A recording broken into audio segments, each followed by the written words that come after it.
right. Thanks once more for staying put in there, ladies and gentlemen. Tonight, I'm going to be bringing you two main issues for discussion here. We'll be talking about the recent revelations by Albert Zangs, who was one of La République du Cameroon's officials charged with managing and proclaiming the results of the 1992 presidential elections, in which not just in the southern Cameroon's Ambazonia, but every Cameroonian, because we were still a one and divided country then. But then the elections were rigged, and Albert Zangs, who was in the middle of it, is now making the revelations as to exactly what happened and who were the actors. That is an exclusive story that I bring to you today. But besides that, we also have not a press statement, but a document signed between the British government in 1961 and La République du Cameroon, making the rounds in the social media by La République du Cameroon's activists and surrogates. Now, they want Ambazonians to believe the idea that a treaty of union has never existed between La République du Cameroon and Ambazonia is a farce, and they are circulating that document as a treaty of union indeed. As a treaty of union indeed. I will be coming to you with an eye-opener, but I would like to start from Emmanuel in Salai. I would like to start from Emmanuel in Salai, ladies and gentlemen. Stay put. And yeah, so that's where we are from. So, as someone who is from the northwest region of Cameroon, do you understand the plight of the English-speaking people of Cameroon who have been trying to in a process of termination for some years now? Do you understand their plight? I understand the political intricacies as much as I can, being first and foremost a lawyer and legal expert and not necessarily a politician. And I understand what the anglophones, the persons in the English regions want and desire. So yes, it's something that has a patriotic Cameroonian, as a concerned Cameroonian. I keep in touch with the news that happens here, politically, socially, and economically, so I try to understand it. So what people, the killings that were happening. Okay, now, ladies and gentlemen, I hope you remember this young man called Emmanuel in Salai. He says he is a barrister expert in the USA and in La République du Cameroon. Of course, anybody who is a professional in his area can call himself an expert, but then it is left for others to judge from what you do, whether you are indeed an expert. The fact that you go to school and study law doesn't make you an expert. It is your ability to rightly divide the law that makes you an expert in law or any field you seek to future in. But that is not what I am talking about here. That's not what I want to talk about here. You guys remember a week or so ago, Emmanuel in Salai conducted a press conference in Yaoundé parading what he described as victims of Nkambe 11 February explosion. He accordingly sued some what he calls separated leaders at the ICC, International Criminal Court. And that press conference in Yaoundé was meant to educate people about what he was doing with the ICC lawsuit. You can find he brought in these guys, he brought in these people you call the victims. Now these were the people that Emmanuel in Salai referred to as the victims of Nkambe 11 February explosion. And he had accordingly filed a lawsuit at the ICC against Ambazonian leaders for orchestrating the Nkambe explosion. Well, it turns out, ladies and gentlemen, it turns out that the same victims that Emmanuel Salah paraded in Yaoundé turned to be his own victims. They are now berating him for taking them for a PRO stunt, a PRO, public relations stunt in Yaoundé. The victims, they have said, Emmanuel and Salah took them to Yaoundé and gave them chicken change. Gave them chicken change to take back to Nkambe. In other words, he probably just paid their transportation, carried them to Yaoundé, paraded them at this press conference as victims of the Nkambe explosion, and let them go back. But they didn't. They didn't go back silently. In fact, the newspapers in Rebroadcast Cameroon, is it the New Horizon or the Horizon, actually published the story of how the victim that Emmanuel and Salah paraded at his press conference in Yaoundé went out berating him and cursing him for using them to project himself as this powerful lawyer who wants to fight for them. So it is quite interesting now, turning to a case of dog eat dog. Exactly what it is. The case of dog eat dog. So, ladies and gentlemen, I thought to bring that development to you. We're also learning that in Kumbo, the military of La République du Cameroon went out yesterday, arrested and tortured 2 chiefs with their wives. And as I come to you today, their whereabouts remain unknown. We hope that the so-called authorities in La République du Cameroon will get after their soldiers to release those chiefs. Just imagine if those chiefs were picked up, abducted by Ambazonia restoration fighters. All hell will be let loose, and Human Rights Watch, Amnesty International, and all those groups, rights groups, they will be everywhere, yelling at the top of their voices, condemning the arrest of traditional leaders. I hope that so-called authorities in La République du Cameroon will make sure those chiefs come and their wives come back home in one piece. In one piece. We are looking out for that. Ladies and gentlemen, I will take 1 minute out, and when I come back, I take you to my main story of the day. Albert Zongang and his confession. Please stay tuned. I'll be right back.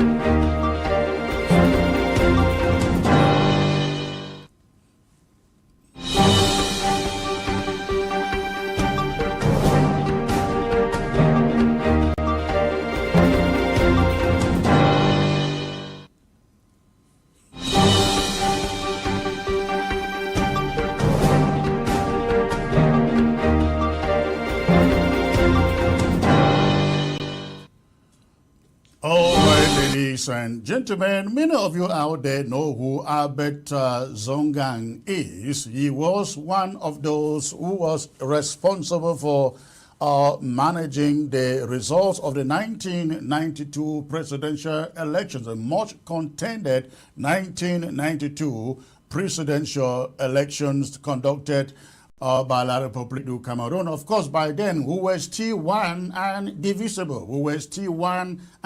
divisible. And Albert Zongang, the man you find there being interviewed, was one of the key persons. In fact, he says he was the key person managing the outcome of the elections.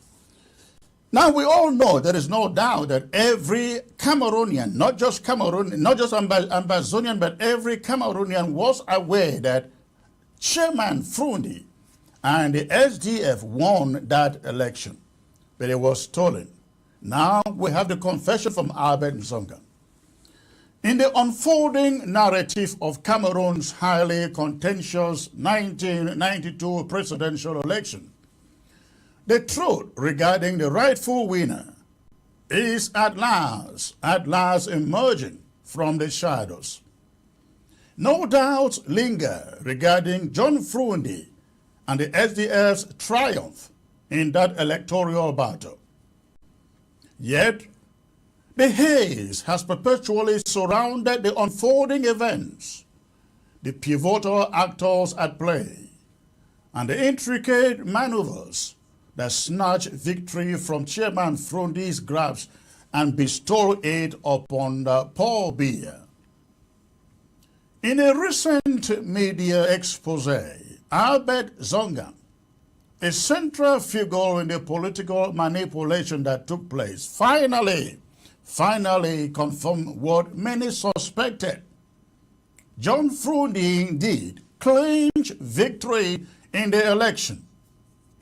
However, Albert Zongan astutely points out that Frundi's failure to navigate the intricate webs of power and engage with the influential figures who held the keys to political ascendancy ultimately cost him the throne.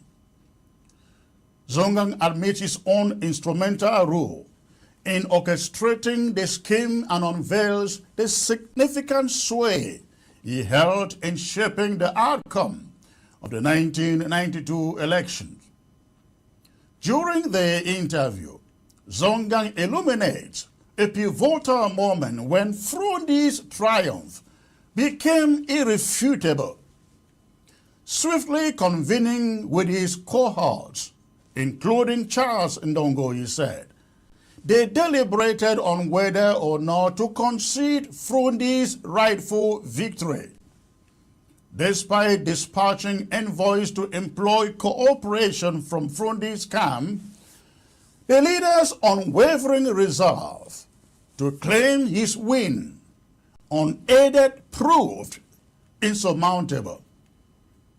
Frundi seemed entrenched in the belief that electoral success alone would usher him into power, a fatal misjudgment, as Zongan reveals.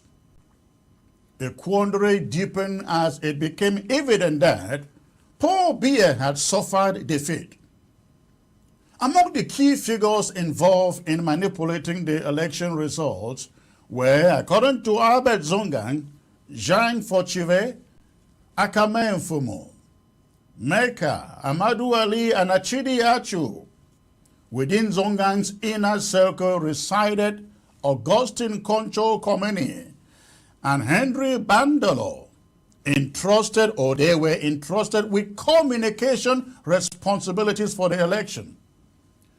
They acknowledged the magnitude of Frundi's victory, spanning beyond the western regions of Cameroon to encompass Cameroon entirely, presenting a formidable challenge. Faced with the pivotal question of whether to allow Frundi to the helm of the nation, the unanimous answer reverberated, according to Zongan, no. In a statement tinged with discriminatory undertones against John Frundi's Anglophone background, preference swayed towards the trio of Buba Bello Maigare, Adamu Damjoya, and Jean-Jacques Ekindi.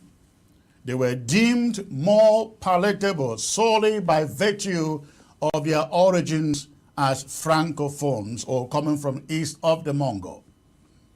The sinister machinations preceding this decision underscore the depths of manipulation and the fervent desire to bar an Anglophone from the helm of power. Zongang divulges that they approached Buba Bello, Ndamjoya and Ikindi, apprising them of Frundi's victory, but expressing reservations about ceding power to Frundi.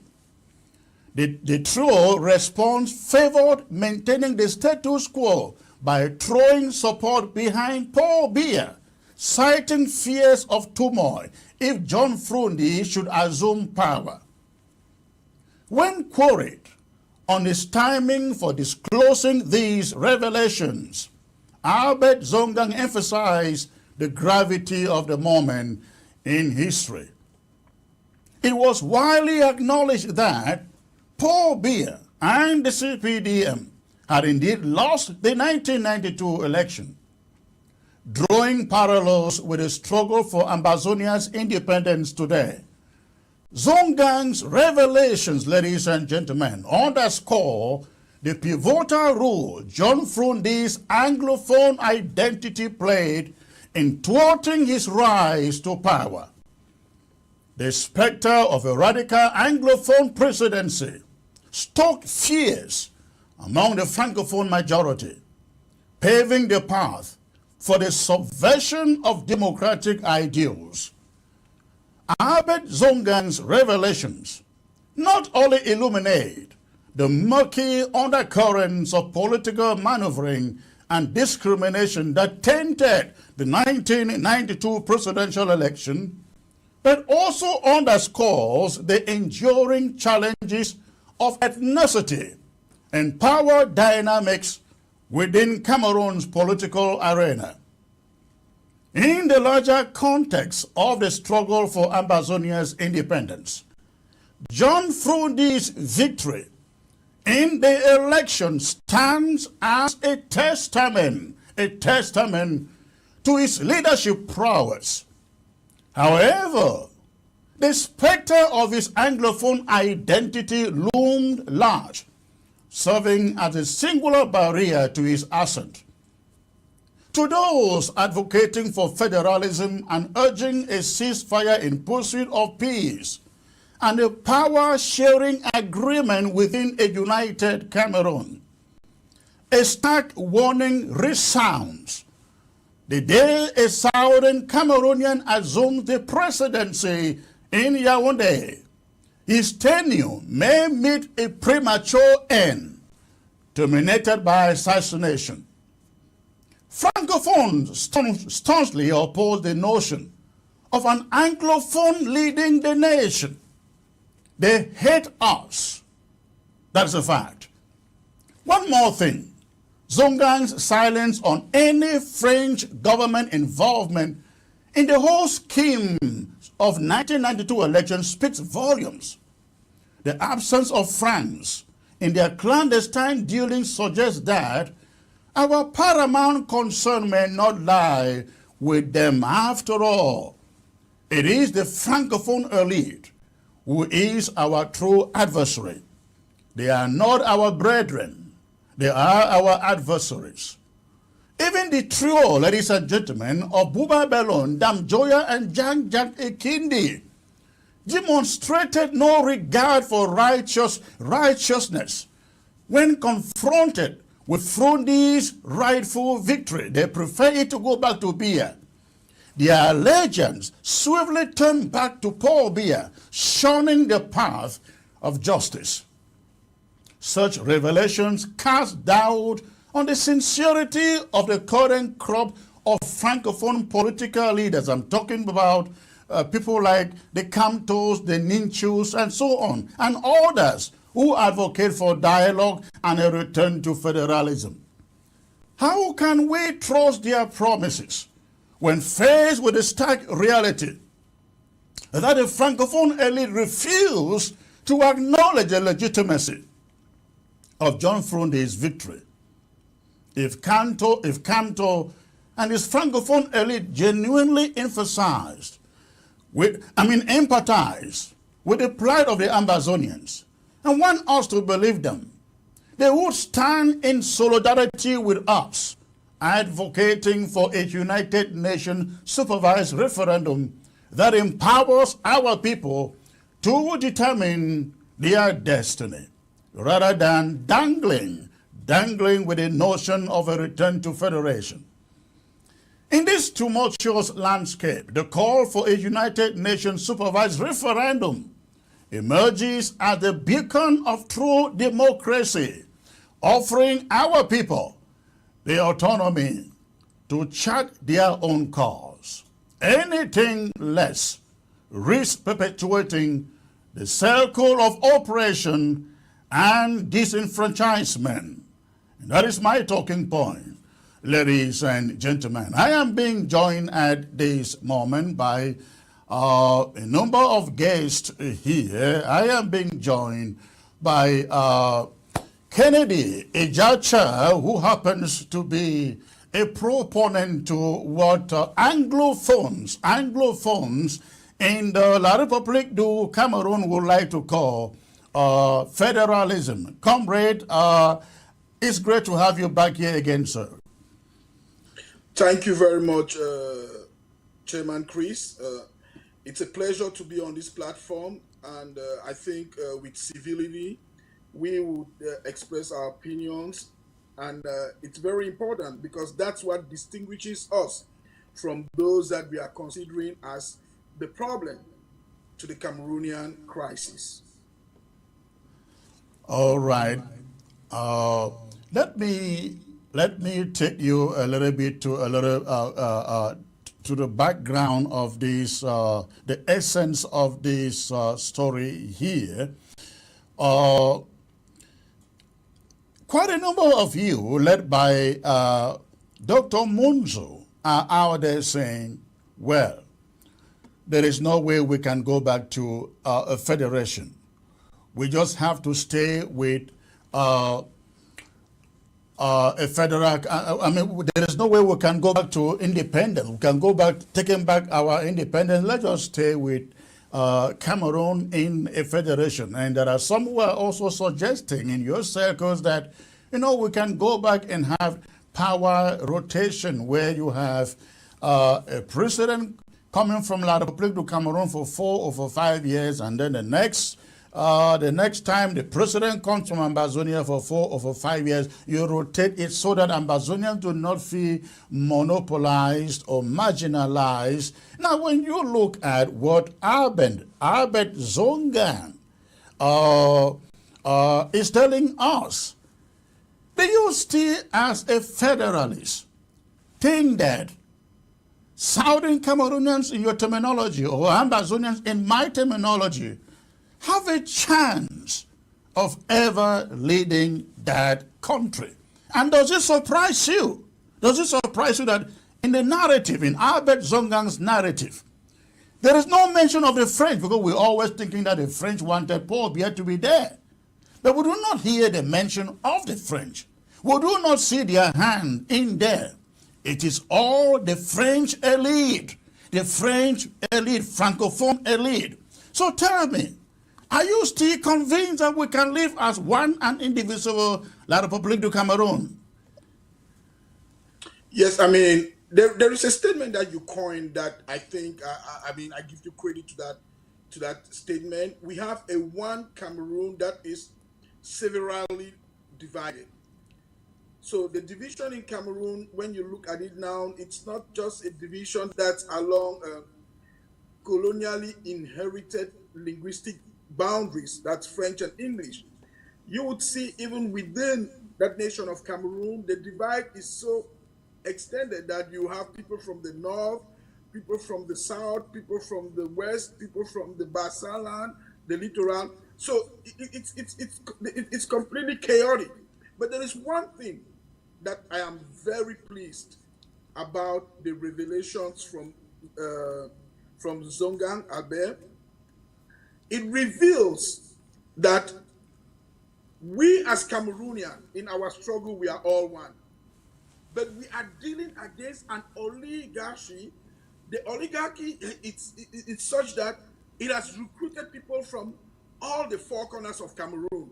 So, I mean, without saying it, Zongan has clearly laid out a case for federalists by stating that Francophones voted freely. the majority of the Francophones, because Frundi could not win that election without the vote of the Francophones. So that's the good thing about it. That is what keeps us pumped up. That is what gives us the confidence that if we continue this struggle and achieve what we want to achieve for our people, which is self-determination, I mean, the Anglophone way of doing things is appealing across the board. So that's something positive. I mean, probably I would say that I don't understand how you can feel very comfortable saying, oh, Francophones can vote Anglophones, but the same Francophones, the elite that still control the power, took it away. They are still there. Camto travels to the diaspora, and the Ambazonians are fighting. Camto cannot even come into the midst of Ambazonians and address Ambazonians. It is the same elite. They are still there. And again, the fact that the French hand is not seen, I mean France, the country of France, their hand is not seen, tells you there is a stronghold in that country, and that stronghold is the Francophone elite. And there is no way, thinking that you are Southern Cameroonian, Ambazonian, that you can bypass them and have any role to play in that country from the hem of power. So I don't know why you are still excited that Francophones voted Frundi. No, Chairman Chris, this is the point that I'm making. Now you bring Camto and Zonga. They're all birds of the same feather. They flock together. Maybe if there's something that many people don't know and that I struggle to explain to them. These guys are all they are all elements of the French. When I mean French, I mean France Afrique. They're all instruments, or they're all tools that are being used by the France Afrique to impose its presence in Cameroon. And that's why you would see when Camto came to North America, he was not comfortable meeting with South Cameroonians that claim to be Ambazonians. But on the flip side, he was sending his agents to come and manipulate the Southern Cameroons. So now, where is the manipulation? The manipulation is from people like Camto and Zonga, because what people don't know is that Camto is an employee. So how do you think you can pass through Camto to have a country in which English-speaking Anglophones, as you guys call it, find relevance in the leadership of the country? No, we cannot. I mean, we are not saying that we would pass through Camto. We would pass through a democratic system. We're never going to have a savior. No individual will come and save us from the present predicament. All what we need is a system in place.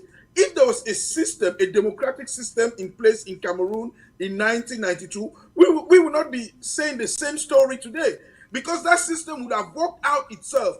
But you see, it was some individuals. And now, if we have to believe Zongan, we have to believe all what he said. Because in that group, we forget to mention that there was Achiriachu in that group. So that's why I cannot go back to say that it was an all-Francophone conspiracy. No, it was a conspiracy of the ruling regime, which recruits people from all over. Achiriachu was in that meeting with Zonga. Achiriachu was among those who stood and said, Frundi cannot be president of Cameroon. And Zonga is saying it proudly. Now, my problem that I have is that Camto's people are supporting Zonga. All of Camto's people are supporting Zonga. So it should tell us that the true political transition that can include the Anglophone problem cannot come from the MRC. Because now, and this is something that is also important, Chairman Chris, I want us to understand. Zonga is making a revelation. He's not making a repentance. And you see how arrogant he is in saying it. He said they had the power, that he was the instigator. So there is a difference between a revelation and a repentance.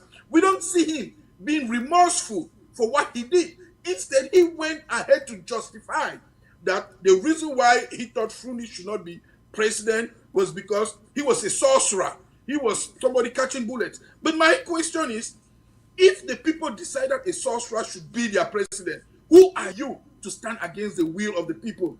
Again, it is that elitist mindset where they think that they are more intelligent than everyone. They are smarter than everyone. So it's a problem of it's a problem of elitists against the popular, the masses. And that's where the problem lies. And that's what Zongang displayed. So, comrade, my question to you is, how do you go as an Ambazonian, Southern Cameroonian, who feels marginalized, not just marginalized, assimilated, and you are advocating for a federation instead of saying, you know what, if we will continue under this, we are seeing what your elite do, and if you're, and now we now have the evidence that your elite can never allow us sit on the same seat and have the same status in this country. So when you look at that barrier, they're essentially a barrier because it beats my imagination that Jangjak Ikindi, Buba Bello Maigare, Adamu Ndamjoya, Abed Zongang and his team, they go, it appeared like they were resolved on handing that victory to Frundi. But look at what they did.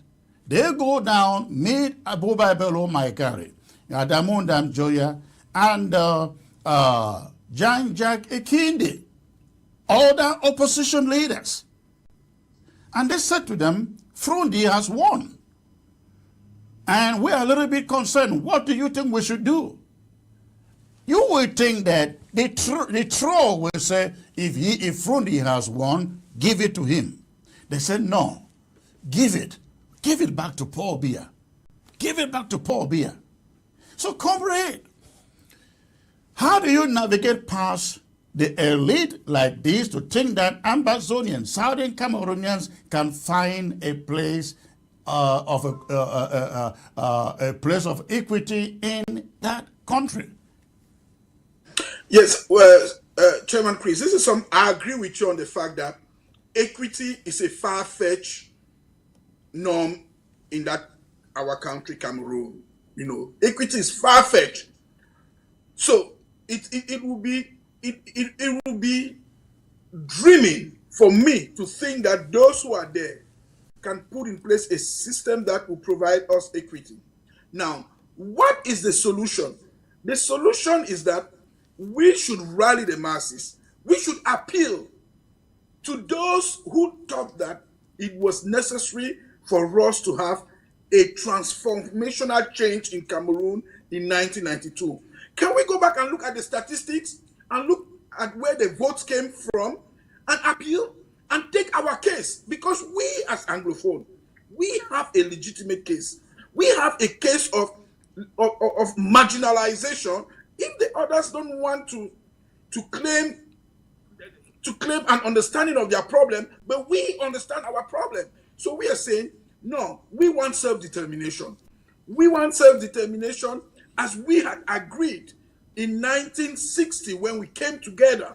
We want self-determination that will guarantee us the vibrancy of our institutions. When we had our municipal police, we had our House of Chiefs, we had our local assembly in both the Northwest and the Southwest regions. So we want back all those institutions. Now, Secretary Chris, I am very confident that if we have our institutions, we will care less about who is at A2B. Because at the base, we would be able to manage the resource, we will be able to tap into the resources that would enable us to manage ourselves and to determine what trajectory we want to give to our development projects. It's very possible. So A2D only comes in play right now because it's a centralized system. They seem to control everything. That's why we're talking even about them.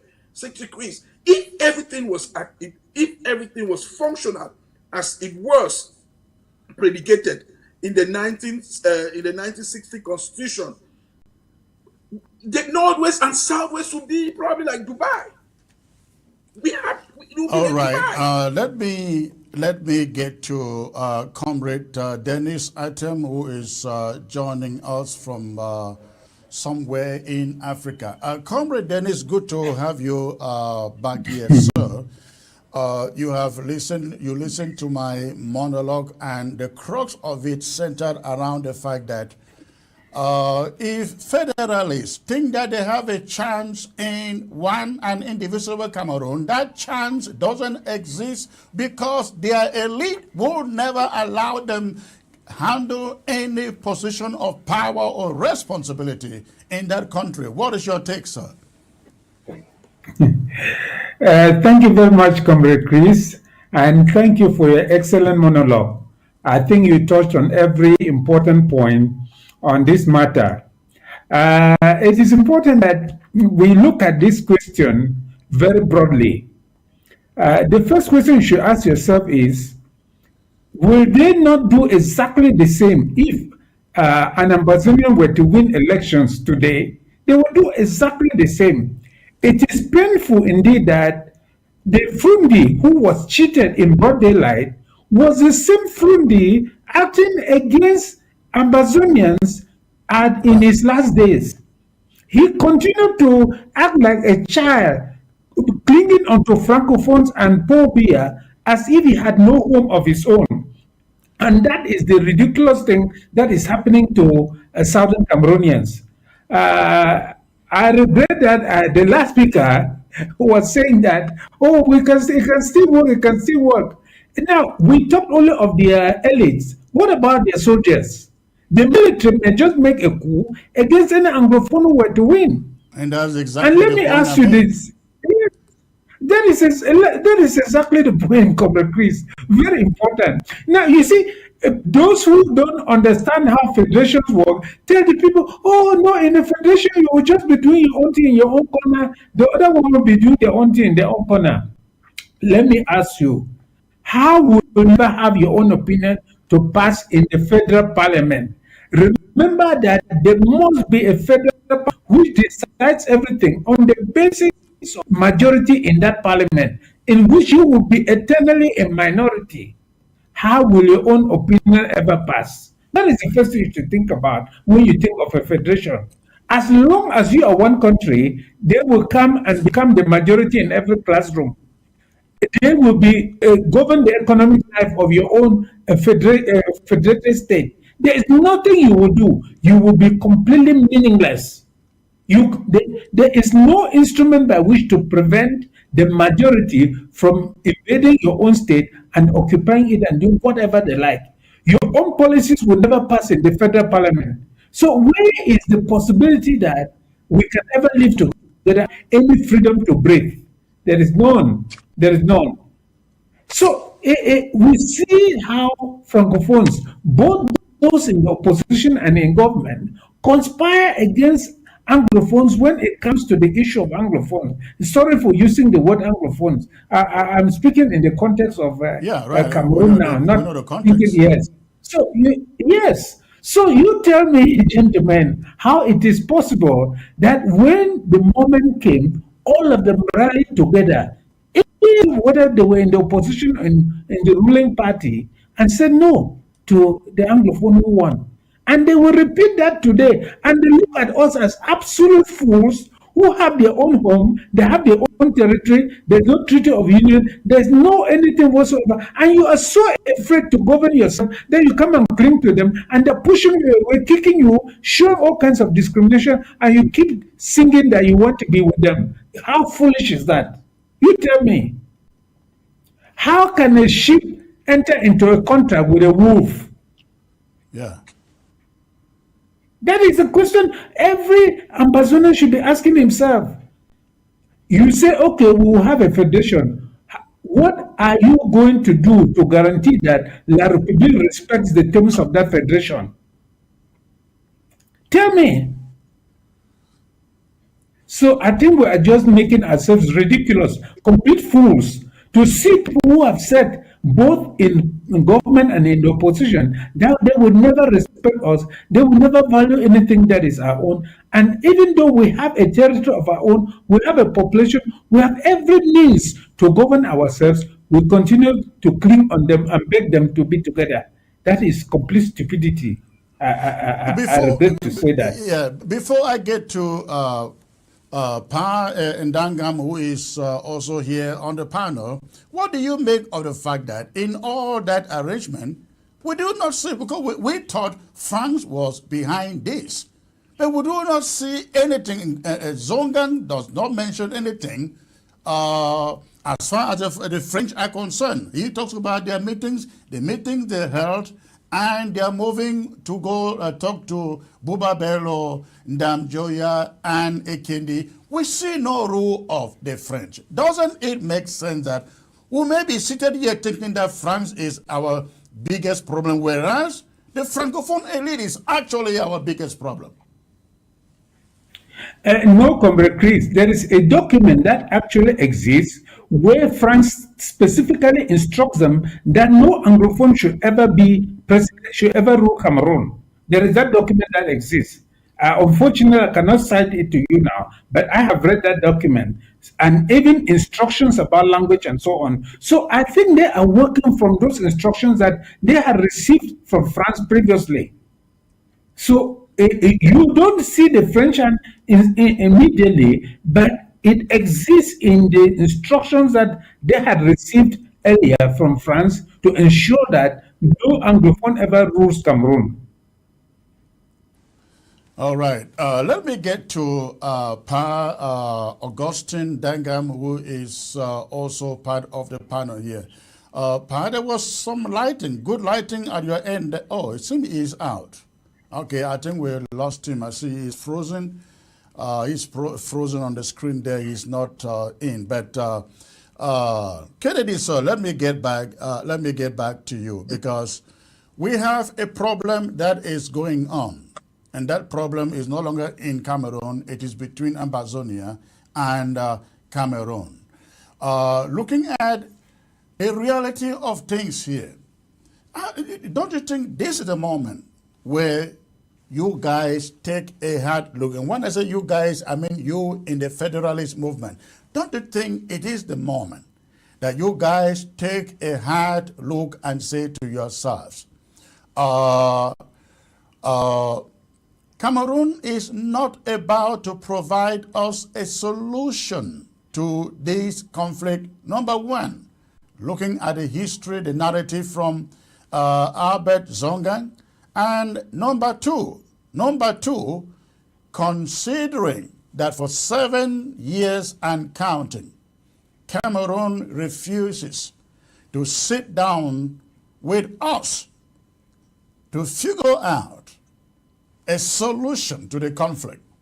You were in Yaoundé, you attended their grand national dialogue. You came back and as a straight forward man, you condemned it. 7 years after, comrade, they are not willing to talk. They're not even willing to talk to you, the Federalists. Don't you think it is time we join hands and say, let's fight for our own country? Yes, Chairman Chris, I think we already came to that conclusion. What you just explained, we already understood that. We the Federalists, because we've been fighting with these people, not just from 2016, but we've been, my whole active life in politics, I've been fighting this regime since 1996, and before me, all the other Federalists. So we've come to the ultimate conclusion that the system in Yaoundé does not want us. The system in Yaoundé is not ready to deal with us. That's us, the Federalists. We've come to the conclusion that anything that is federalism is like poison to the system in Yaoundé. And that's why you see some of us have also come to the conclusion that we need to work together with our brothers who have gone completely discouraged and have turned their back to the system. But we need to get together to a point where we can have a hallelujah talk or come back to Jesus talk and say, okay, what is the most plausible way for us to obtain self-determination at the best cost possible? You know, and people say things. I will take, for instance, the speaker that who is right on the screen, who came in, he said some very important things with regards to France. Although Zonga might not have mentioned France, but he is a good student of France. So the student does not always have to quote the master for you to know that what he is regurgitating came from the master. That's just what France wanted. But at the end of the day, we have always have open doors. Even that's why I applaud our late chairman, Chairman John Frundi, whenever he had the opportunity to sit with his brothers that call themselves Ambazonia today, Frundi will not hesitate to sit. I know he was on your platform. So, first of all, just being on this platform, you know what it can mean on us, Federalists. It means a lot. We value this. But again, at the same time, we can be taxed as Ambazonia. And I always tell people, I am closer to Ambazonia than I can be closer than compared to being closer to the regime. It's just that I cannot be Ambazonia. I cannot be that regime. No, it's out of question. But I share more in common. It's just that the way that they are chosen, I will say this and say this all over again. So, take it from my mentor, John Frundi, we have that open door policy. We know that the solution will come if we anglophones can sit together and come with a consensus. And now, the question will be, why are you not taking that initiative? I mean, I want to abstain from any meeting you invite me. Though you are Federalist, I am independentist, I will still come to that meeting. So why are you guys only talking and not taking the initiative? Okay, I mean, then we would take that initiative if we have that open door, because we've tried before and it didn't work. I remember the last time the chairman came here, he had to meet with you, I think in Minnesota. Something happened, that meeting finally did not hold because you had a I met with him. Oh, in Minnesota, okay. So that's just one example that we are meeting, we are talking, but now it has to be in a whole different forum. And also, let also the Ambazonian admit something. They are very fragmented. When you take what is happening, when you take the people like Ayabacho and all the rest, ask yourself the question, to what direction are they even taking their people? You know, so even though some of these people that call themselves Ambazonians are more of La République than even La République, because La République has its own Ambazonians that they have created and weaponized and that are creating havoc. So if you guys don't admit that a lot of these problems that we are having now in our two regions is because of these fake Ambazonians that are being weaponized by the regime, then we will be heading nowhere. I don't understand how that stops you in the Federalist movement from coming together, holding your meetings, discussing your own strategy. How does that stop you?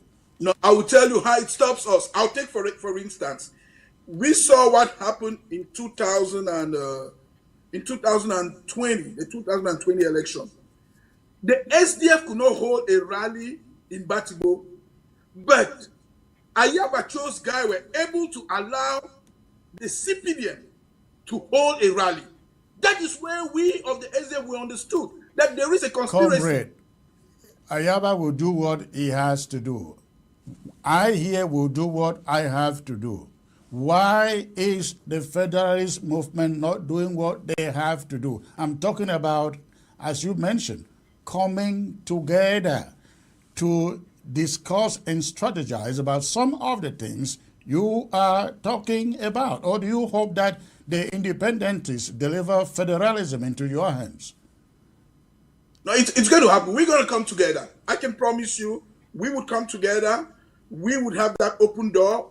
We would talk amongst ourselves. Now that things are opening up, we are having these conversations. I think it's great time for us to come back together and see how we can have a solution, which is our solution. I'm hoping that if and when you people come together, you should be asking yourself, how do the anglophones in your terminology find a way past the francophone elite? That is where the trouble is as far as your aspirations are concerned. But let me go to Comrade No, just let me just add something, please, before you go to it. No, our biggest problem is the Anglophone elites. Biggest problem is the Anglophone elites. If the Anglophone elites were with us, we would not even be where we are today. So before we start talking about the Francophone elites, let's solve the problem from the Anglophone elites in the likes of Atanganji. What would you expect them to do? The Atanganjis and the rest, what would you expect them to do? Let's come to the understanding that we would ostracize them. Let's come to the understanding that we will no more be mixing things and saying that, oh no, we have problems because of Francophone elites. Because now when we say our problem is because of the Francophone elites, these Anglophone elites are happy because they hide, they have a camouflage. So we cannot offer the Anglophone elites. But don't you realize what you are saying is tantamount to saying we independentists saying our problem is the Federalists. But your problem is not the Federalists because well, that's what I'm saying. So why can't you put aside those who do not want to work with you? The elite you are referring to, they are Tanganjis, the Dion Gutes and the Ngoles, the Ngala Gerards. Why can't you forget about them and fight for what you believe in? Isn't that what we are all doing? Even the Ambazonians, even although we don't even agree with the Ambazonians taking out weapons, aren't we all sidelining them? But they're still in the way. we don't agree with those elites. Ambazonians don't agree with those elites, but they are still a thorn in our flesh. So that's what I'm saying. We need to come and have a hallelujah moment and push the button where it is necessary. It is this Anglophone elite. It is them. They are the first roadblock that we have. Now, are they the only problems that we have? No, they are not the only problems. They are the first hurdle that we have to cross. Once we cross over that hurdle of Anglophone elites, now we can manage the rest. All right. Let me get Dennis's take on what you have just said. Dennis, please. Comrade Chris, now I'm surprised that there is still one person who is saying that they don't know how this conflict will end. This is not the first decolonization struggle taking place. No, there have been so many, and each time the process of ending it is the same. That is why we have called for a referendum that will give the Federalists a chance, the Independentists a chance, the Unionists a chance to express themselves. That is the only valid way to end this struggle. Because if the Independentists impose their own opinion, the Federalists will contest it. If the Federalists impose their own opinion, the Independentists will contest it. So therefore, the best solution is a referendum for the people of Ambazonia to decide their fate for themselves. That is as simple as that. In Algeria, it was a referendum that solved the situation. In Eritrea, it was a referendum. In East Timor, it was a referendum. In South Sudan, it was a referendum. Everywhere. I wrote an article called The Abysmal Failure of Federations in the World. Let our colleague who is talking about federation, let him show me a working example of a federation in Africa. Let him show us. Look, you see, federations are built on the principle of trust. They are built on the principle of common understanding. If people are not mature enough, they can never form federation because there will be no reason for me to have my house, then invite my neighbor. They will know, let's take down our boundary and create one house out of two houses. It never works, sir. It never works. It never works. When you see a federation, know that one power had colonized the other and was gracious enough to grant that order some amount of freedom. That's all. It cannot be that two people with reasonable minds come together. It is impossible. Look at Czechoslovakia. Huh? Why did they suddenly say, no, we have been pretending long enough, let us peacefully separate? So I want our people to understand that federation is not something that works. It doesn't work, especially in Africa. It works. See all the attempts that have been made to form federations in Africa. None of them worked. None of them worked. And our people are here talking about federation. Where will you carve the people from wood? How will you make them understand? It is impossible for any federation to work amongst people who are just struggling to survive. No, it is impossible. And not only that, of course, that is it is. Not only that, remember, as I've told you, that any federation between Ambazonia and La République du Cameroon is like a contract between a sheep and a wolf. Tell me how that contract will ever work. In the federal parliament, you will be a minority forever. They will swarm your schools and be a majority in schools. They will take over the economy. There is no way in which you can prevent them from taking over your economy. There is no instrument in a federation by which you can prevent them from becoming a majority in every classroom. There's simply none. Go back to Quebec, for example, and see Bill 101. No, please, gentlemen, let me speak. Go back to Quebec and see Bill 101. Do you know why Bill 101 was passed? To try to fight English. Because the French province discovered that everywhere was English. They came up with the rule that in order to put up an English signboard, you also have to put up a French signboard. Even there, it did not work. You see, once you place yourself a minority amongst a majority, there is nothing you will do. You'll be taken over completely. So the only solution is a referendum in which our people will decide whether they want to be slaves forever or they want to live in their own country, inherit their own, exercise their own inherited culture, and enjoy their life peacefully forever without ever being oppressed by anybody or being told by anybody what to do. Because no federation will work. No federation can work. This is clear. This is clear. Unless somebody just wants to deceive themselves. No, please. Yes, but hold on there, Kennedy. Would you, why don't you Federalists think that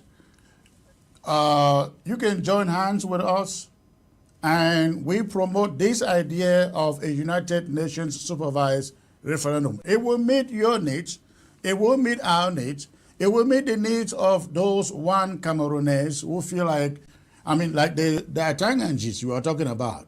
It will be equity put on a level playing field for everybody. Absolutely. Why can't you guys rally around it? I think this is a common area where we should all agree on, because you will not be cheated. I will not be cheated. Listen, if there was a referendum tomorrow and Ambazonians vote to stay with Cameroon, I would say, hey, the people have spoken and I will give up. Why would I keep fighting? So why can't we do this together? Exactly. Yes, before I reach to that your question, Secretary Chris, for the first time, I will not say the first time, but this is one of the rare moments where I have gotten completely scared by somebody who calls himself an Ambazonian. Because from the ideological perspective, I have always thought that Ambazonians are federalists, even when they will create their Ambazonia. I've always heard it as a federal republic of Ambazonia. So that's why I, as a federalist, I always say, and I've said it multiple times on your platform, that when you put the Bias and the Ambazonians, I will choose the Ambazonians because despite the fact that they have different methods, but from an ideological spectrum, I agree with them because they are working on the idea that federalism is a strong form of government. Now, my brother has said so many things.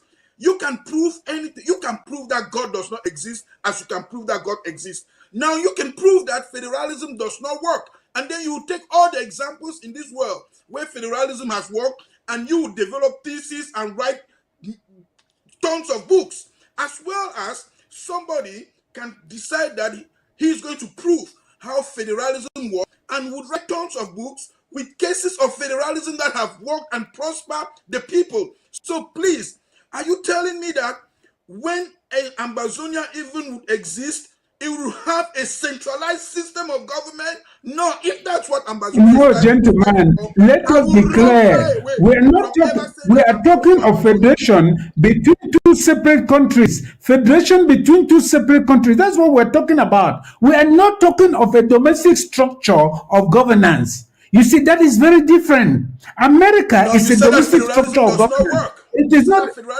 It does not work between separate territories and separate countries. That is what I'm telling you. It does not work. I ask you to give us one single example in Africa of a federation between two separate countries. That is working. Let me answer the question about the referendum. See, we are clear.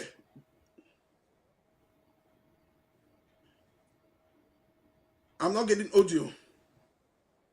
Comrade Chris, your audio. All right, hope you can hear me now. Yes. Let me simplify what Dennis was saying there, Comrade Kennedy. I think he is looking at a federation within Ambazonia is not a problem because there are no divides. The same culture, the same language, the same traditions. Now you take us into a federation with Rebroadcast Cameroon. Forever we remain the minority.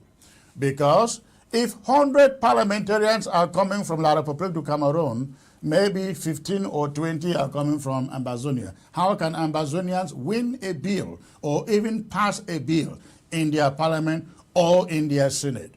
If there are 100 so-called divisional officers, to which we don't even believe in them because that is their culture. It is not your culture. It is not our culture. It is their culture. So when you put these things into perspective, you realize that even a federation, you still have no say. You are still dominated and probably marginalized in a federal structure with La République du Cameroon. But a federal structure within Ambazonia, hey, we are not looking at who is speaking French, who is speaking English. We are all speaking English, the same culture, everything, the same system of education, the same legal system. So there will be no inclination to make some laws to favor anybody. It will not exist. That's the point he is making here. That is the point. Okay, then you should have come out clear and hail federalism than trying to throw federalism out there as if it was a monstrous thing, because that's what I could take from it. Now, it is monstrous in the context of Ambazonia and La République. Let's not divide ourselves even more.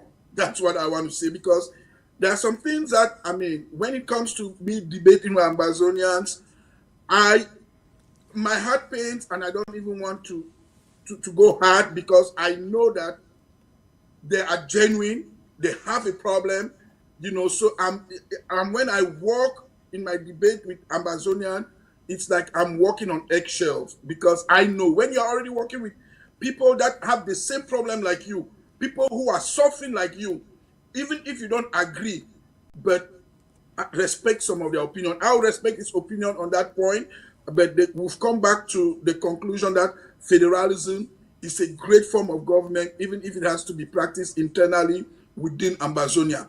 Now, when it comes to a referendum, we've always said, some of us, we are open for a referendum, but we cannot want to repeat the scenario of 1959 moving into 1961, where we had the plebiscite. Now, before we can even talk about a referendum, let's first have an anglophone come together so that we would decide that, okay, what are the main tendencies amongst us? Because it's those tendencies that they will put on the plebiscite or the referendum question. So we can all just jump and say, yes, we want a referendum, and they say, okay, they're organizing a referendum in 2 months, and right after that, it becomes another problem because we'll be contesting the method and everything. Let them give us that way. That's why we've always said we want an all-inclusive Anglophone movement. That's why we supported the Cardinal Tumi approach with Dr. Munzu. I mean, Munzu was fought against by radical Ambazonians who have nothing to do even with the welfare of the Ambazonian people. But just because, you know, they are feeding fat on this concept of Ambazonia, and they knew that if Anglophones come and sit together, right meaning Anglophones, it would give a positive trajectory. There are some people that thrive in chaos. Even among the Ambazonians, we have to accept there are some people that thrive in this chaotic situation, just as the Biya regime is thriving in this chaotic situation. So now let's all come together. Yes, we can have a referendum. And now even talking about a referendum include Francophones, as we call them Francophones. But if the 1960 constitution was not violated, they could not abrogate the federation because the constitution provision that should have prevented Ayijo from doing what he did. So now Ayijo used a coup de force to do it. Did he do it because he's a Francophone? No, he didn't do it because he's a Francophone. Yes, and they will always use it, my brother. They will always use it. No, they will always use it. That's the truth. That's the fact. Now, before he could, you know, that is why we're asking the question. That's why we're asking the question: how a sheep can get into a contract with a wolf? Because you see, there will be no way for the sheep to get the wolf to obey anything, to live by the contract. That is the issue. Because you see, every Francophone will do it. Because the Funding story tells you that every Francophone in power will do exactly what Ayijo did. Yes, because for them, joining with us was simply a step to assimilate and colonize us. It was not a step for us to live together, allowing each person to do their own thing. No. And he just said it over and over. All of them have said it. Kamto has said it. It is simply le Cameroun a fait son histoire. That's all. For them, coming together in fact, they don't even call it coming together. They are claiming unification. That is to say, they claim that they are the successor state to German Cameroon, and we are a part of them. Because the concept of reunification is to say that La République du Cameroun is the successor state to German Cameroon. Because La République du Cameroun and the Southern Cameroon have never been one at any time in the past. No. So, understand it, my brother, those who continue to say we should come together, this and that, if this did not happen, it will always happen because the same mindset persists and the same people persist.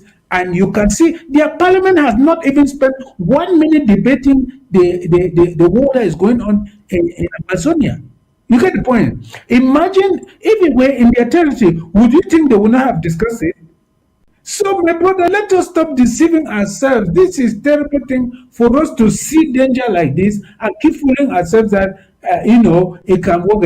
It can never work. There's no way for it to work. No, it's working. If you are willing to do it, the best way would be for you to just cross over and live there and enjoy that system and know that you enjoy that system more than the Ambazonian system. No, that is the better approach. Let's be honest to ourselves. If you see the tendency, I can guarantee you that if you organize a referendum in Cameroon today and then you put the Federalist question on the table, about 80%, because we've done those opinion polls, 80% of Francophones today think that the best form of government is the federal system of government. And major amongst themselves. Yes, we have agreed, my brother, that look, a federation in one country is like several rooms in a house. But a federation between two countries, like trying to break the boundary that separates your own house from your neighbor's own and cause the two of you to join houses. This is what a federation between independent states is like. And it's a terrible, terrible, terrible evil. Because as they say, good boundaries make good neighbors. No crazy person, no matter how stupid he is, has ever suggested that the separate his own house from that of his neighbor should be removed so that the two houses should be joined. No, anybody who tries that from whatever theory will live to regret it. No, that is the issue of federation between two separate countries and two separate territories. It had never worked anywhere in the world. It has never worked. No, no, we claim All that we right, are Kennedy, give it a last thought and let's move to the next subject, please. I mean, yes, so I was saying, the fact of the matter is that before the First World War, we were a German territory that was separated. And after that, we came back together and it didn't work. So no. now, how do we rebuild? Oh, no, but that's the truth now. That's the truth. No, let's be intellectually honest. It's facts that I'm stating. Was there a common parliament? No, tell me what was common in German Cameroon. Did we have a common assembly? Did we have political parties? What was there that brought us together as a people? Or that made a people out of the people who were occupied by Germany? Okay, show me one thing that made the people one country. Okay, one thing that made the people one territory is the fact that they had one colonial master. And that's what was operating then. No, let's be intellectually dishonest. You mean for the short 31 years that the German occupied what they call German Cameroon before the First World War broke out, right? You want to create the entire future of those people on the basis of the 31 odd years when they were just struggling to make the roads to get into the hinterland, right? Okay, what makes a Bamenda Kwe man alike with a Mendakwe man, with a Bouncer man? What makes a Widiku man alike with a Gembo man? What makes a Meta man alike with a Bakosi man? Please, let's not go down that way. It's a very slippery ground that we cannot go there because it defeats what we are trying to build. When we start asking those minuscule questions, we are trying to build. It is not minuscule. You know what, my brother? Let me explain something to you. You see, in international law, your date of birth is the date on which you had independence. Once you have that, you cannot talk about another country, a previous past. No, it is impossible. The German Cameroon that you were talking about was dismembered in 1919. So nobody can go back and say they want to revive Germany. And if you are talking of German Cameroon, it included parts of Chad, Central African Republic, the Congo, and so on. So why is La République de Cameroon claiming those parts? If you are talking of reunification or whatever. I have a simple question to you. I like this debate. I have a simple question to you. When did Southern Cameroon ever become a country? According to international it is not about becoming. Listen, my brother. It is not about becoming a country because we have the state. Let's hold on with listen. that. Listen. This is a debate Let's that I don't hold on with that. Let's hold on with that because that is my next subject. Please. Let's hold on with that. Good. That is my next subject. We'll be coming right to that. So, ladies and gentlemen, stay put as I come back with my next talking point on the circulated document making the rounds out there on the social media by surrogates and activists from La République du Cameroon that indeed, there was a treaty of union. There is a document they have out there. Please, I will be right back in a second.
right, ladies and gentlemen, two documents are making the rounds out there. One, a document between the British and La République du Cameroun in 1961, passing or handing over the former British Southern Cameroons to La République du Cameroun, and in return, a letter of acknowledgement from the leader of La République du Cameroun, Amadou Ahidjo, acknowledging the handing over of the Southern Cameroons to La République du Cameroun, and they are calling it proof of a union treaty. La République du Cameroun's activists are circulating these two documents, purportedly signifying the transfer of power from British trusteeship over Southern Cameroons to La République du Cameroun, masquerading as a union treaty between the two entities. However, their claims are far from the truth. The documents exchanged between the British and La République du Cameroun do not constitute the comprehensive treaty of union that was envisaged by Article 1608. Rather, they represent a formal surrender of administrative authority over the Southern Cameroons following United Nations same resolution 1608. It is crucial to clarify that the Treaty of Union was intended to be a contract signed between the Southern Cameroons and the Republic of Cameroon, outlining the terms of the union. What transpired between Yaoundé and the British merely marked the transfer of authority, not the establishment of a union. The unilateral presentation of power to La République du Cameroun alone constitutes a breach of the intended process, as the transfer should have involved both the Southern Cameroon's government and the government of La République du Cameroun. That did not happen. Essentially, what occurred was not the birth of a unified entity, but a transition from one colonial authority to another, in this case, La République du Cameroun assuming control. The Articles of Union, as stipulated in UN Resolution 1608, were meant to define the rules and conditions governing the union of the two independent states. If La République du Cameroun's activists and surrogates insist on presenting these handing over documents as proof of a union treaty that all of us have been asking for, then they must provide the provisions of that treaty for public scrutiny. The truth must not be obscured by misrepresentation and deception. And that is, let's get back to that debate. Let me start with Comrade Kennedy out there. Comrade, what do you think? Are you one of those who believe that there was a treaty of union binding La République du Cameroun and the Southern Cameroons? What is your belief on this? Now, my belief on this is that I'm categorically opposed to this document that is being presented right now as a treaty of union, because in actual fact it is no treaty of union.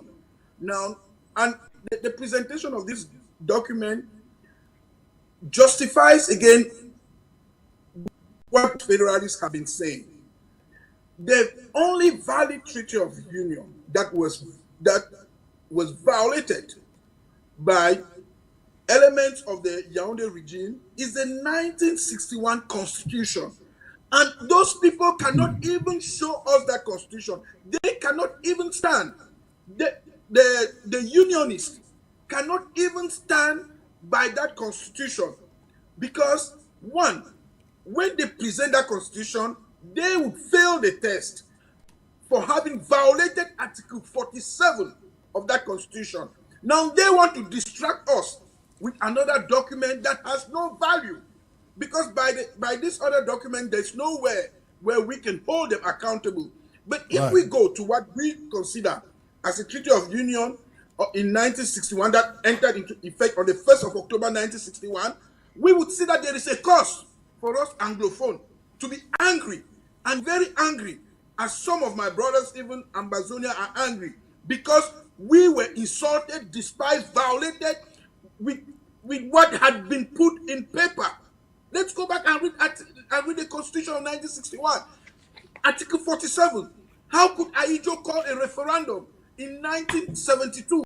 So even in international law, these people, they will fail the case if we focus on the facts and the reality. But that's a big distraction. And no federalist, no right-minded Cameroonian should fall on this garbage and take it to be something real. It is quite interesting to get that coming from you. So how then do you deny the premise of going back to a free and independent Ambazonia? Now, my issue is that factually, what people call free and independent Ambazonia, nobody is putting a timeline to it, because there was never a free and independent Ambazonia. What we have, and I will go with historical facts, and if anybody wants to contest that, they have to bring the facts. And even in international law, I don't know why our Anglophone lawyers are not even doing their due diligence, because there was an international conspiracy against Anglophones, and Britain should be held liable for that conspiracy. Britain and France conspired, and I will take you the documents, and if someone is there taking notes today, let them take these notes and take that to the British, and the British have to respond, because this is where the conspiracy started. It started on the 5th of December 1958, because I'm holding the document. It's a United Nations document, and I'm going to retake note. On the 5th of December 1958, at the 782nd plenary meeting of the United Nations, the question on the future of the trust territory came on the table. Why France said this? This is what France said about its own territory. I'm going there on it is resolution 1282, and you go on section 1. It says, this is what France said. Note, the declaration of the government of France that the Cameroon under French administration is to achieve independence on 1st January 1960, thus fulfilling the objectives of the trusteeship system. So France was categorical. France was without ambiguity. But this is where the British sold us. This is where we have to go back to Britain and tell the British man, why did you do this to us? Because this was their answer at that General Assembly meeting. Note, the statement made by the representative of the United Kingdom of Great Britain and Northern Ireland that the Cameroons under United Kingdom administration is expected to achieve in 1960 the objectives set forth in Article 76 of the Charter of the United Nations. This is the ambiguity.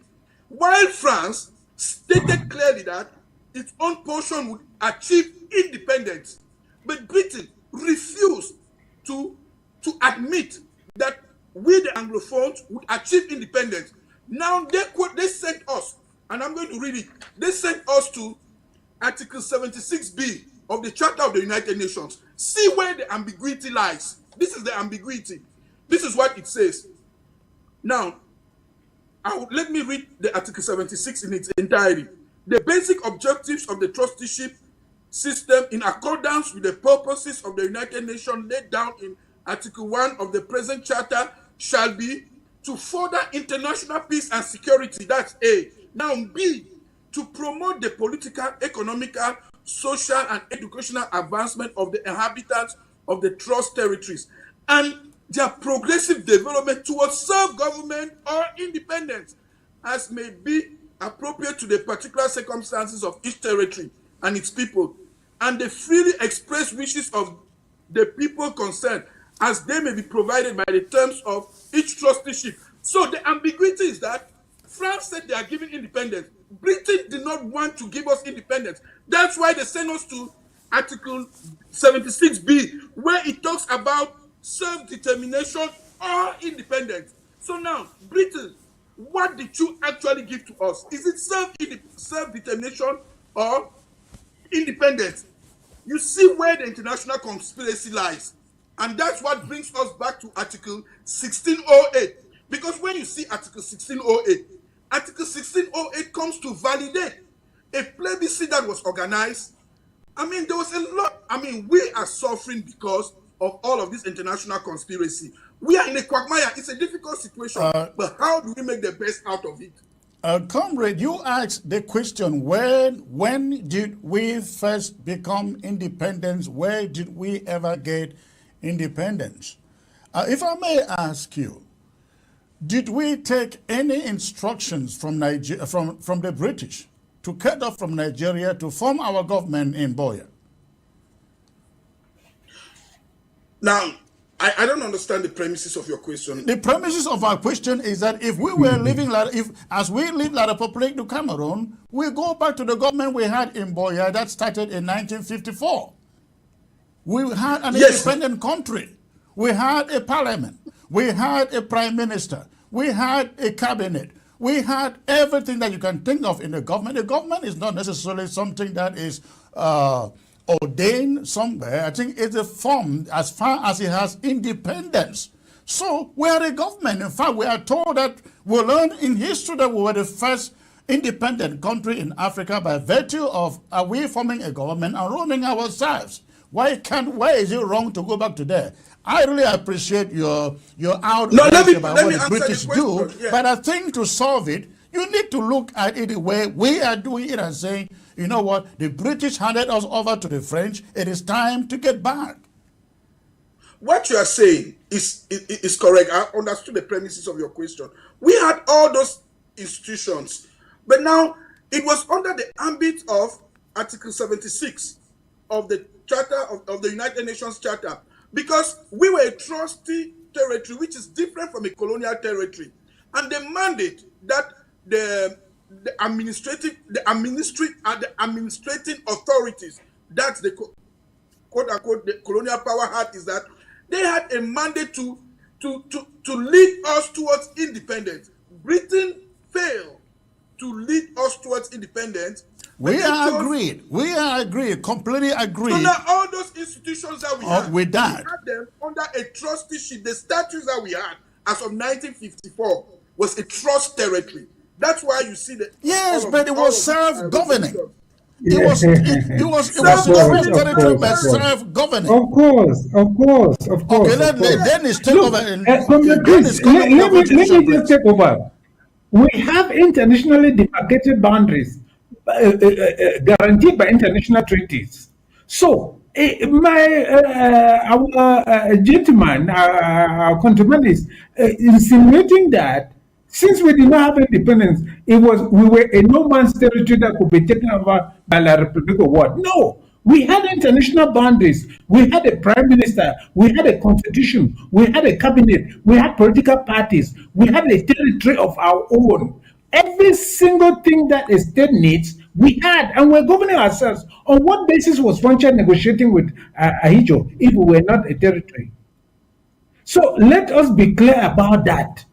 No, we had a territory. That's not only that, the United Nations voted overwhelmingly for independence on the 21st of April 1961 in Resolution 1608.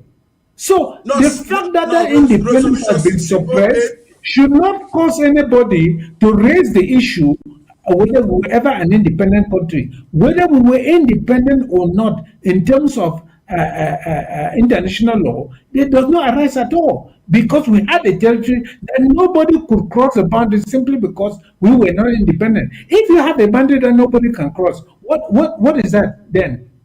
What is that then? Colonies had territories. No, gentlemen, tell me.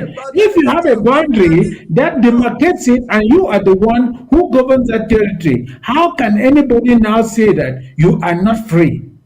Tell me. No, we were a trust. No, we were. The fact that Britain. No, that's our status. No, being a trust territory does not mean that.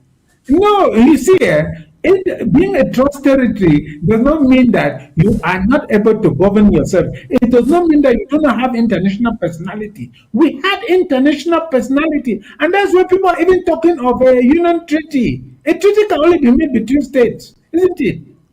That's No, why there was people are no even union. inventing No, the concept that's of why a there was treaty. no No, union treaty. no, sorry.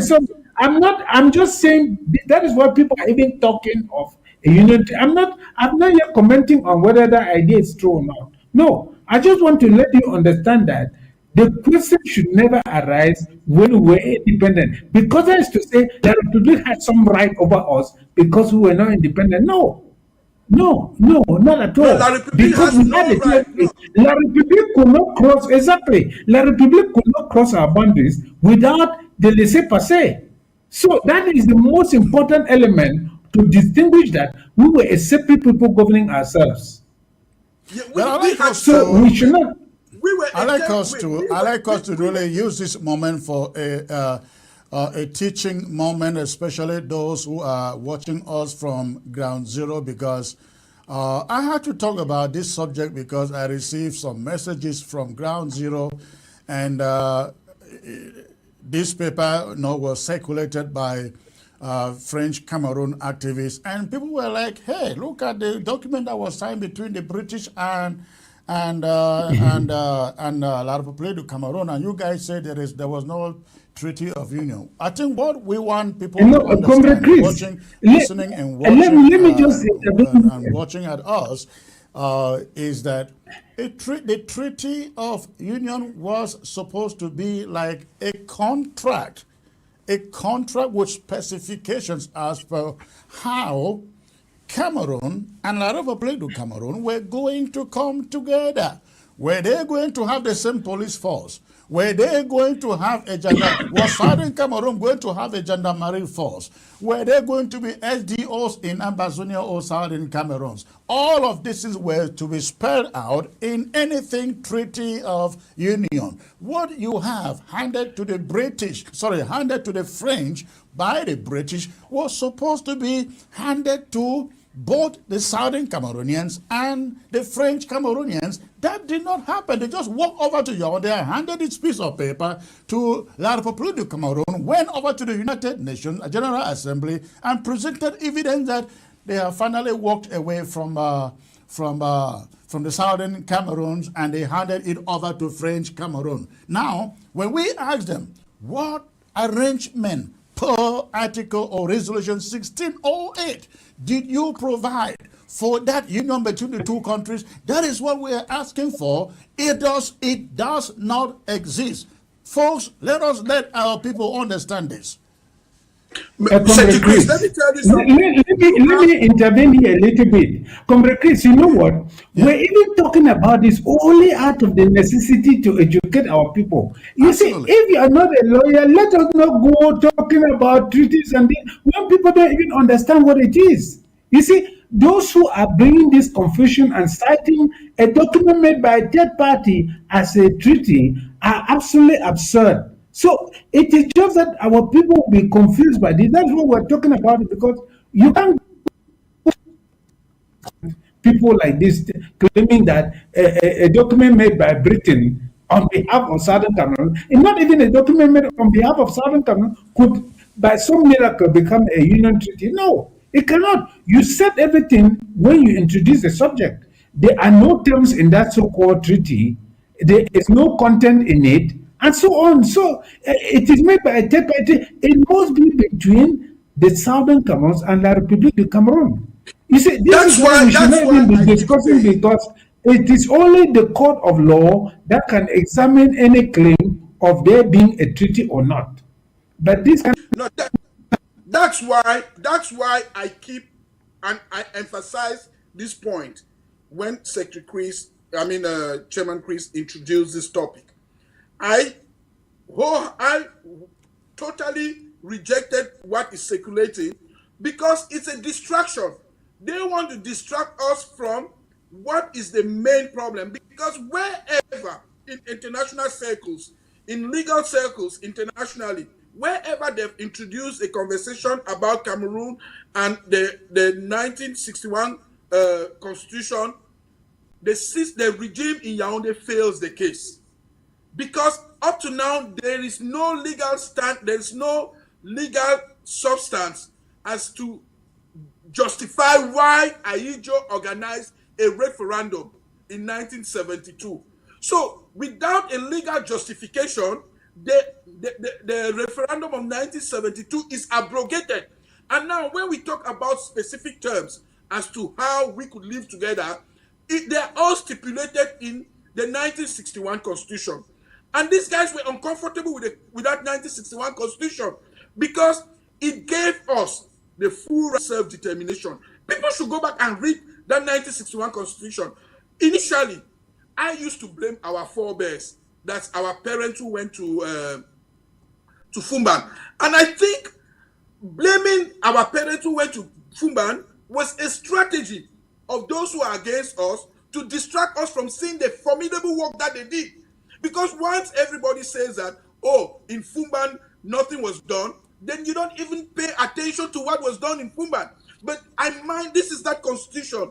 If you take the 1961 constitution and read to the Francophones, to the regime in Yaoundé, they have no argument. They have no legal standing. Because the constitution is clear. The constitution said you should never ever have a debate as to the form of the government. And the Constitution of 1961 said, in order to pass a law, because my brother raised that issue, that, okay, we have a parliament, a federal parliament, how would law pass there that would guarantee us? Now, in the 1961 Constitution, it is clearly stipulated that for any federal law to pass, it must go to the Eastern House of Assembly and have a vote of the majority. It must also go to the West House of Assembly and have a vote. So if all of the Francophones voted a law majority and the Anglophones do not vote that law, it cannot pass. It is in the 1961 Constitution. So all of those things were guaranteed. But for long, they manipulated us. That, oh, no, don't look what was done in Fumba. Why? But when we start looking at it, let's take that as a basis. Even if we have to roll back things, even if we want to say that we want to exist pre-1961, let's first say, let's go to the drawing board and start the conversation from 1961 and see how we can go back. I hope that you in the Federalist movement will initiate that those talks, and let's see where it leads us. I'll be more than glad to join you guys and discuss that. But let me give, since Dennis wants to say something, then I will open the phone line. Yes, I want to say something. I heard our colleague saying that the 1961 Constitution was a union treaty. That's a terrible mistake. And the only way I will show you is look at the European Union. You see, their constitution is different from the treaty that created that union. You must understand that. The 1961 Constitution was a domestic law of La République du Cameroon. Neither the Assembly of the Southern Cameroons endorsed it, nor the people of the Southern Cameroons. In fact, I want anybody, let our colleague produce any document signed by Hijo and Foncha that came out of Fumban. No, there was no such document. This constitution was actually promulgated on the 1st of September, 1 month before the termination of the trusteeship. So it can never, by any miracle, become a union treaty. It was not a union treaty. A union treaty is a contract between two nations. Again, it is not a constitution. It is not a domestic constitution. Exactly. It is not a domestic constitution of La République du Cameroon, modified to accommodate us as they called it. We should never make the mistake of calling that constitution either even a binding element or a union treaty, because it is not. It is a domestic law of one of the purported federated states. Let me make it very clear. But my brother, I have a question. When did we ever become independent? Honestly. No, I'm asking you. No. Yes. After in fact, I don't want to go back to the history and you see the intricacies that existed after the United Nations voted for independence. If go back and read the British papers and see the conditions under which Foncha had at the end to accept that La République du Cameroon should take responsibility for the security in the southern Cameroon on the withdrawal of the British. Have you ever had time to read the the classified files, my brother? Because you must read it to understand. Yes, you must read it to understand. I brought all of these documents. All right, listen, gentlemen, we're going to end this debate here and get to no, but I want you to understand that I want you to define what you mean by independence, because if we were governing ourselves, we were entering into treaties, we had a boundary that nobody could cross. I don't know what you mean by not being independent. No, independent means we had a coat of color, we had a national anthem, we had the possibility of entering into treaties with other nations. We all know that we have a place in the United Nations as an independent nation. We never had that. Now, this is what happened. Yes, that is only because, you see, let me, yes. Let me answer you. Yes. Hold on. You've asked the question. Let me answer you. We never had a representation at the United Nations as an independent nation, which was a concert of nations according to international law. What happened is that every year, Britain and France will come and give a report to the United Nations General Assembly of their management of the trusteeship, because we belong to the United Nations and not to Britain or France. No, mark you, as a trust territory, we belong to the United Nations. And that's why we were under the trusteeship section of the United Nations. So there was a section in the United Nations that was specifically for trust territory, where everything was managed from there. So France will go and give the report. The General Assembly will vote and say, okay, you are following the instructions that we have given you on how to manage our territory. We belong to the United Nations because the United Nations seized us from it was a League of Nations that first of all took us from Germany. When they took us from Germany, and then when the United Nations was formed, we became a trusted territory of the United Nations. That's why when we go to international law and we keep saying that we're independent, it makes us look as if we're a joke. Because even the United Nations where we sit, the United Nations is going to ask us a question: when were you independent? That's the question. Of course, we will show the resolution, the vote. We will show the vote on our independence, my brother. We will show the vote at the United Nations on our independence. Of course, that is enough evidence. You see, when did that vote on the 21st of April 1961, a vote of 63 votes, a vote of 63 votes for, 10 against, and 10 abstention and 23 against. No, pardon? Hold on. Let me read what happened. Please, Chairman Chris, 1 minute, please. Let me read to you a little section of what we're not going to do that now. We're not going to do that now. Time is no. What is the, let our colleagues tell us what is the purpose of asking when we became independent? Time is what is the purpose of asking when we became independent? Let's get to the phones and then get out of here. Hello. Hello, sir. Where are you calling from? Hello. Yes, from Ground Zero. Okay, and what is on your mind, sir? Yes, I'm calling from Ground Zero. Okay. Precisely in the northern zone. All right, go on. Yes, I want to ask Mr. Kennedy. Okay. Since the beginning of this crisis, houses are being burned. People are being killed. I mean, even civilians, old mothers and children. As he is saying that we should stay back in a federation state, I don't know anybody from that francophone has ever come out and tried to quarrel or try to say something against what La République is doing.